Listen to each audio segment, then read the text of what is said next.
పిలుచుకుంటుంది.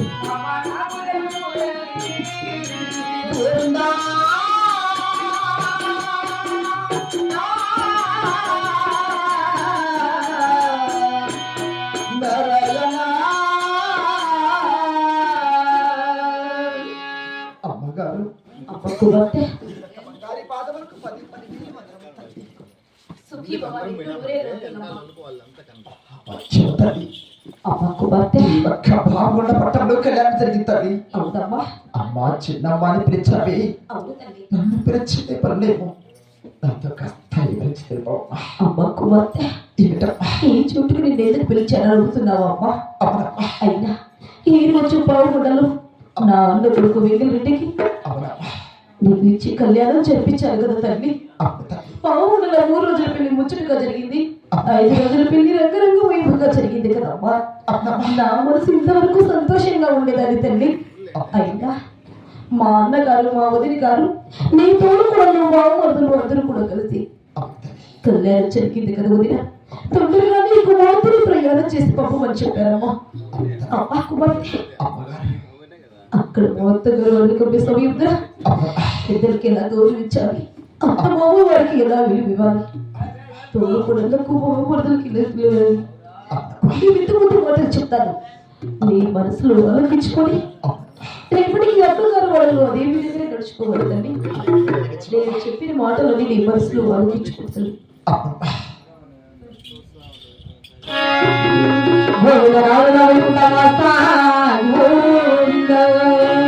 నీ అత్తగారు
అమ్మా కుమార్తె ఏంటమ్మా అత్త మామల మాటలు కానీ తోడు కోడల మాటలకు బాగుపడుతున్న మాటలకి ఎన్నడే కానీ తోచేయరాదు తల్లి. ఎన్నడే కానీ తోచేయనమ్మా. పది గూరి మగవారు చూట ఎన్నడే కానీ పల్లెత్తి నవ్వరాదమ్మా. ఎన్నడే కానీ నవ్వనమ్మా.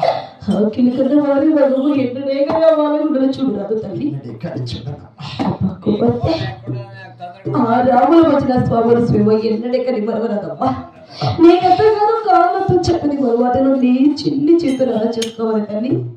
అమ్మ కుమార్తె పుట్టిన కాదించి కూడా ఇంతవరకు నన్ను వచ్చి ఒక క్షణం ఉండలేదే. ఈ రోజు నుంచి నిన్ను చూడకుండా ఎలా ఉండగలను తల్లి.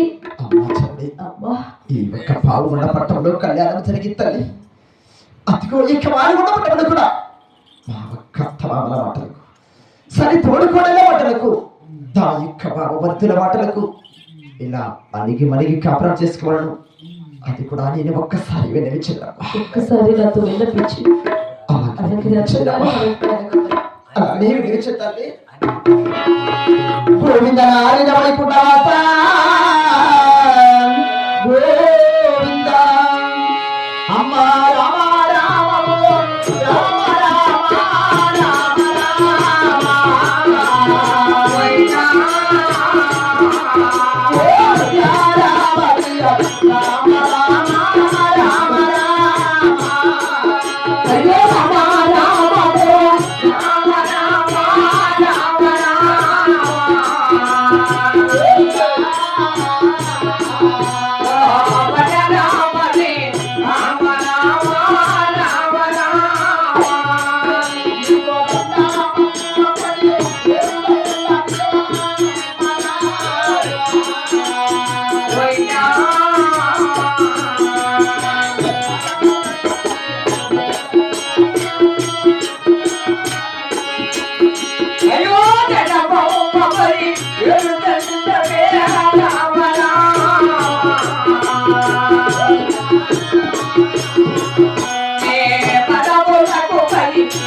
పుట్టి అనింటికి తెచ్చి అనిల్